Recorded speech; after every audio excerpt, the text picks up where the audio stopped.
What's up, guys? Welcome back to Newswave. So we are now less than 1 week away from E3, and obviously we're going to have another game leak out there, which did happen over the weekend, that being a Nintendo Switch exclusive finding its way online with a release date and all kinds of other information, and we're going to talk about that one here today. Also, we are going to be talking about a new feature that's heading to the Xbox Series X and in turn the PlayStation 5, this being from AMD, and we're going to go over Capcom landing in some hot water as they are now facing a lawsuit that's alleging that they stole quite a bit of artwork to create games like Resident Evil 4. Guys, if you enjoy these videos, make sure that like button helps out a ton, and if you're new here to the Spawn Wave channel, make sure you subscribe down below, and we're going to start today with a new system, at least one that we know about, but we need a bit more information on, and that is the Playdate. You remember this thing here? Take a look at this. This is over on Twitter, where they say, "Are you ready for a Playdate update? We have a lot to catch up on. Our first ever video update has details on Season 1, future games, some surprises and info on future pre-orders.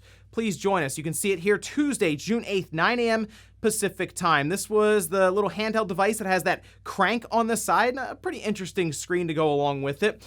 They go on a bit further here saying Playdate's final price is $179. We've doubled the internal storage to 4 gigabytes, and we've doubled the number of Season 1 games. No joke. 24 games come free with your Playdate. And like I said, the most interesting thing about this device is just how unique it is and what developers can do with the crank on the side. And the fact that it comes with 24 games is pretty cool, but I understand that $179 price for a handheld like that. I think there are going to be some people really trying to figure out, is this a device they want to buy?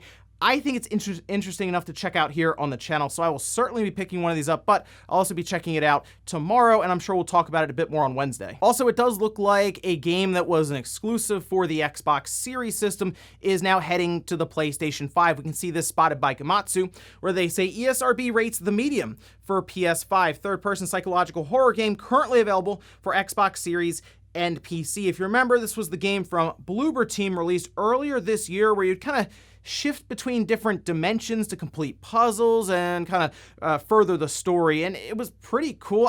It wasn't really a game that I got as interested in. I was hoping it'd be a bit better or just maybe something I would enjoy more, but I do know there are people who really like the idea of the game and kind of the dual dimensions that were going on at the same time.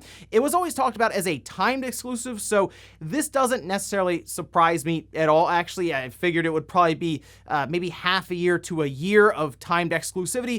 Looks to be, I guess, 6 to 8 months or so, and then it's going to show up on the PlayStation 5. Typically, when these ESRB ratings show up, they're ready to announce it, and hey, look, E3 is right around the corner, but they could also just drop it on Twitter through a press release and say, hey, it's coming to the PS5 this date, make sure you're ready to go. Oh, and this Friday, we have a big PlayStation 5 game to look forward to. One, I am really excited to be picking it up, that being Ratchet and Clank Rift Apart, and everything they've shown so far for this game looks better and better every time, and it's Insomniac, so I figured we would hear a bit more about different performance and graphical modes, and it looks like they did just that ahead of release with a patch that will actually enable a couple of different modes and features. We can see this over on Twitter, where they say players who update Ratchet PS5 on launch day gain access to our performance and performance ray tracing modes. Enjoy a sneak peek at 60 FPS gameplay with ray tracing enabled. Now, they did something very similar with Spider-Man Miles Morales and Spider-Man Remastered, where they kind of took feedback and they're like, all right, can we do more with 60 frames per second modes? And they eventually added in ray tracing, which was pretty cool. Now, basically, they lower the resolution kind of like pretty far most times to get ray tracing and 60 frames per second, and that's something that I expect here with Ratchet and Clank Rift Apart as well. But the game itself already looks really good, and we've been seeing more and more advanced upscaling methods work very well for these kind of games and these modes. So I'm pretty much just going to go 60 FPS the whole way through. I might shift over to 30 FPS just to see how everything looks, and then back to 60, because to be honest, I just feel like that's the best way you can experience these games. And guys, with some of the quick news out of the way, let's get into the bigger stuff. Let's start right away with this big game leak that took place over the weekend, and that has to do with Shin Megami Tensei 5, a game people have been waiting, well, since the Switch's reveal, to find out more about. It's been that long. But remember, at the Direct earlier, months ago, we had Atlas tell us, hey, it's coming out this year, 2021, which was really exciting to see. We, of course, had Nocturne that's recently released, and now we're all kind of hanging out waiting to hear about the release date. Well, it looks like Atlas, which is a subsidiary of Sega, so Sega's been on a roll recently telling us about these games a bit too early. This one, about a week too early, as it was probably set to be in Nintendo's Direct with a release date. We can head over to Persona Central, where it says Shin Megami Tensei 5 releasing on November 11th, 2021. We also have story and gameplay details leaked. Now, that will put this game about a week before Pokemon Diamond and Pearl comes out. Those are out on the 19th. This is the 11th. The 11th is a Thursday. I don't know if that's like a time zone difference. Who knows there, but Thursday is an interesting release for this one. However, that starts to kind of fill up Nintendo's November at that point. They could still sneak something in the first week, but then it gets very, very crowded. Keep in mind, a week after the 19th is when you start getting into Thanksgiving, Black Friday, and all of this. And typically, you would look to avoid a big game release at that time. So I almost think Nintendo's kind of set for November with these two releases, and then they'll look into October and September to drop some other titles. As for some of the story and overall character descriptions, say the main character, a high school student living an ordinary life, wanders into another world called Da'ath.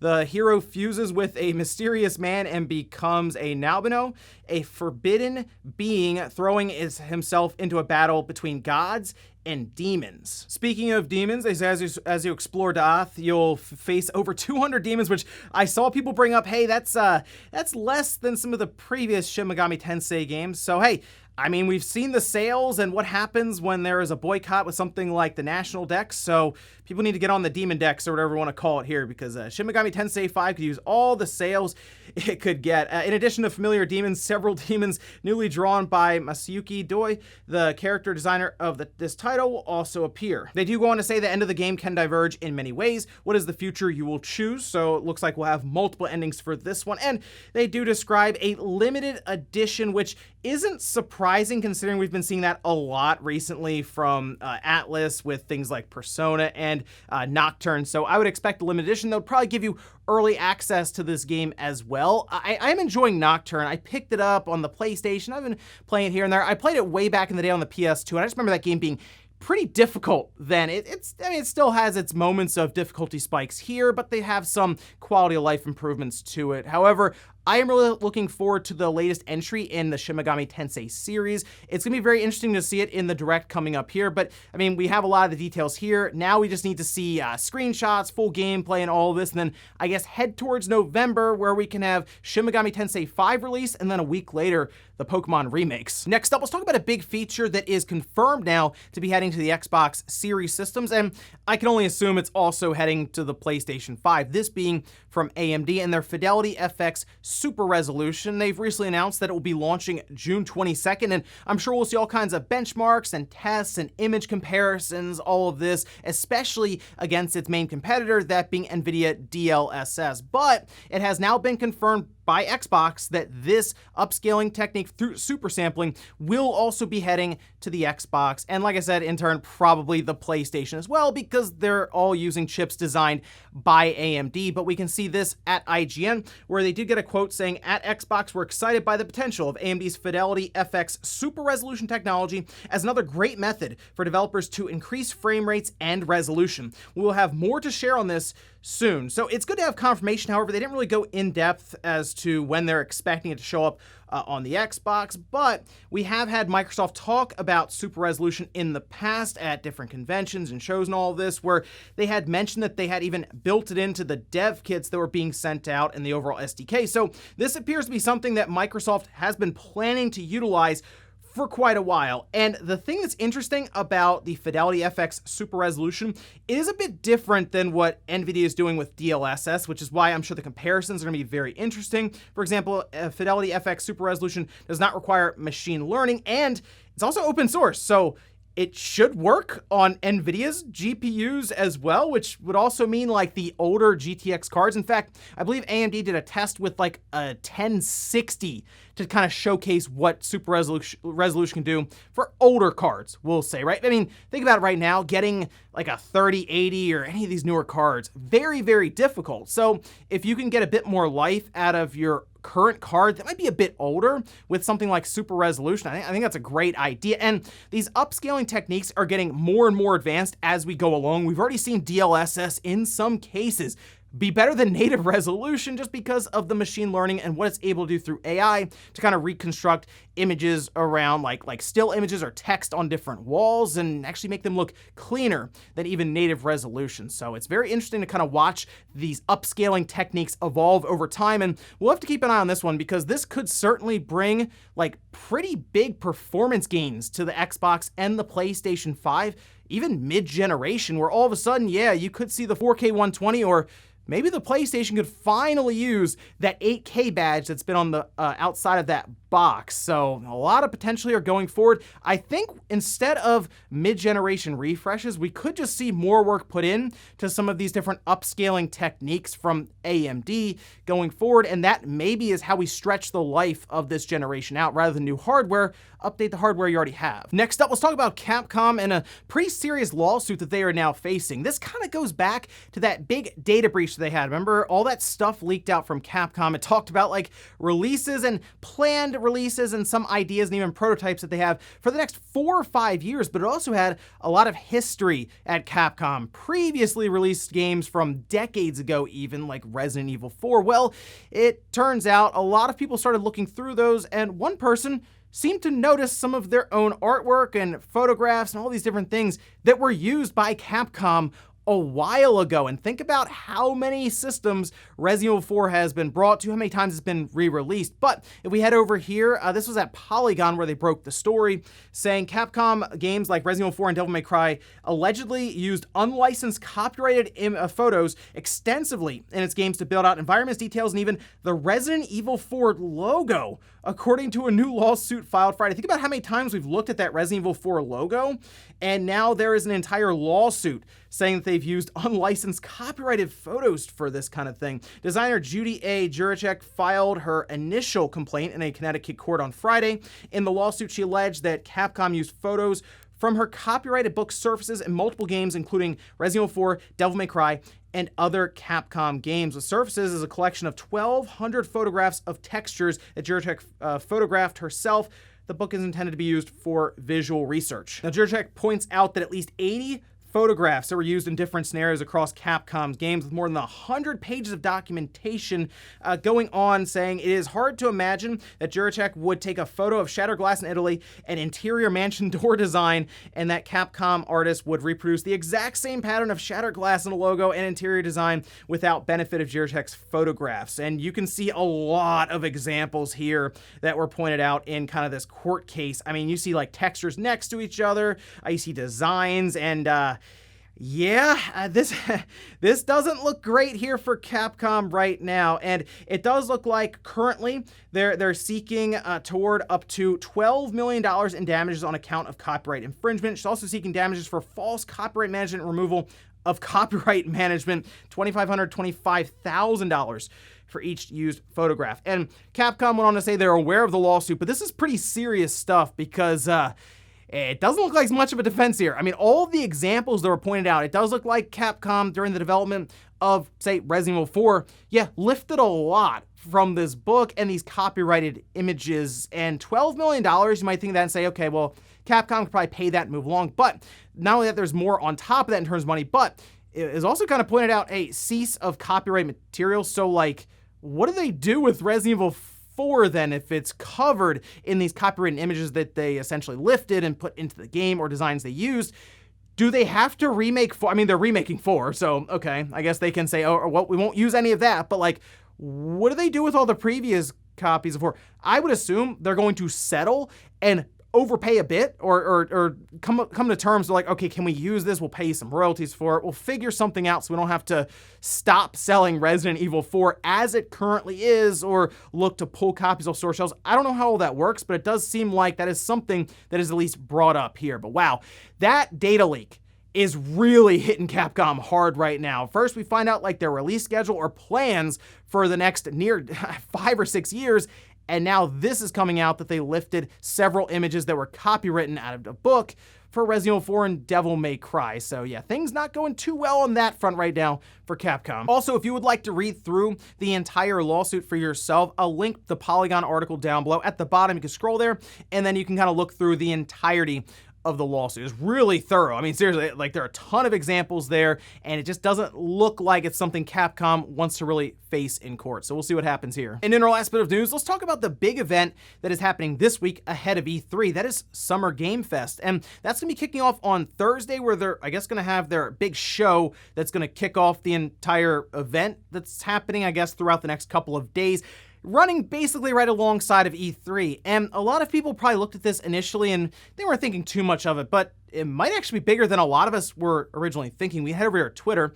This from Jeff Keighley. Context for Summer Game Fest, kickoff live on Thursday. 30 plus games, combination of new game reveals and long-awaited updates. He also goes over some of the guests like Jeff Goldblum and musical performances from Weezer and so on, Day of the Devs. I know most of you are very curious of the game reveals. Obviously, we want to see the big reveals and even get apparently long-awaited updates. Remember, Jeff obviously has quite a few connections. I mean, he puts together the Video Game Awards. He got the big reveal for the Xbox Series X. We know Microsoft's going to be there, PlayStation, a whole slew of other developers and publishers. So it does make you think, what could he have here? Is this where we see Elden Ring? Is that the big thing? I mean, that'd be a big get, obviously, and it would make it so that that Jeff Grubb can then head into E3 without having to have Elden Ring in the back of his mind for this. So, hey, I'm pulling for you, Jeff. Here's hoping that's there. But it does make you think about all the different things that he could bring together. 30 plus new game reveals and some long-awaited updates. And I'll tell you this, Nate on the podcast did say, hey, you know what? It might be better than people were thinking it would be. So, you know what? I'm going to be streaming this. That's Thursday. Thursday afternoon, I believe it's 2 p.m. So, 2 p.m. Eastern. So I'll be checking this one out. And here's hoping we get some big-time reveals to kind of get us set up and excited to go forward into E3. Again, though, it makes the E3 predictions kind of difficult because if it's at Summer Game Fest, technically that would not be a correct prediction for E3. So here's hoping for some good stuff this Thursday. And before we go to the comment of the day, we're taking a look at the poll that I posted up yesterday, where I asked, are you buying Ratchet and Clank Rift Apart on Friday? So launch day, I want to see who's grabbing it for the $70. 17% said yes, I'm excited to start playing. I'm part of that category there. I'm ready to pick this game up and finally get a chance to play it. 37% said no, I'm going to hold off or I'm not interested. And then 46% of you, I had to throw this in there, I can't find a PS5. Yeah, it's kind of the way it is right now with the PlayStation 5. But I do believe this is going to be the big game to showcase that hardware completely. Everything I've seen just through streaming looks amazing. So I figure, hey, you put it on the nice OLED display, it's going to look really, really good in person. I'm looking forward to checking out Ratchet and Clank with the DualSense controller. And I mean, I like Ratchet and Clank anyway, back through, you know, the PS3 and the PS2 days. So looking forward to getting the latest game in that series. And we'll finish up with the comment of the day as you're seeing here. This is from Joshua saying, is GT7 going to PS4 that big of a deal? I know they like to have a racing game to show off the new system, but is it a real system seller? You know, that is a good question about Gran Turismo 7. I can kind of understand that. Here's my issue with Gran Turismo 7 being a PS4 title as well. It takes Polyphony Digital a long time to make these Gran Turismo games, and I do question if we will even get a PlayStation 5 only Gran Turismo game if this one doesn't come out till 2022, maybe it's 2023 even. I mean, seriously, again, it takes them a while. The Gran Turismo 6, I know we had Sport, but 6, the last numbered Gran Turismo, was on the PlayStation 3. It came out like a week or two after the PS4 came out. So that's my biggest thing here is Horizon, God of War will probably get the PS5 only titles because they get those out a bit faster than how long it takes Polyphony to get Gran Turismo out, and that's going to be kind of a shame that we'd be building on a game that was originally a PlayStation 5 exclusive, and then I guess they reversed course at some point in development and said, no, it's also got to be a PS4 title. Because once again, in the back of your mind, it'll be wondering, could this have been better if it was just a PS5 title? I guess we'll know with the PS6. And ladies and gentlemen, that's going to do it here for Newswave. If you enjoyed this video, guys, hit that like button, really helps out. If not, hit the dislike. Leave comments down below about everything we talked about here today, like the Shin Megami Tensei 5 leak. I know it's a leak ahead of E3. Technically, it ruins one of the surprises, but was there a sense of relief for the Shin Megami fans out there to hear, okay, this game is actually coming out this year. We'll look forward to the Direct to see a bit more about it there. And then what about the super resolution from AMD going to the Xbox Series X and most likely the PlayStation 5? And Summer Game Fest on Thursday. Give me your best predictions down below. Thanks guys for watching, and I'll see you next time.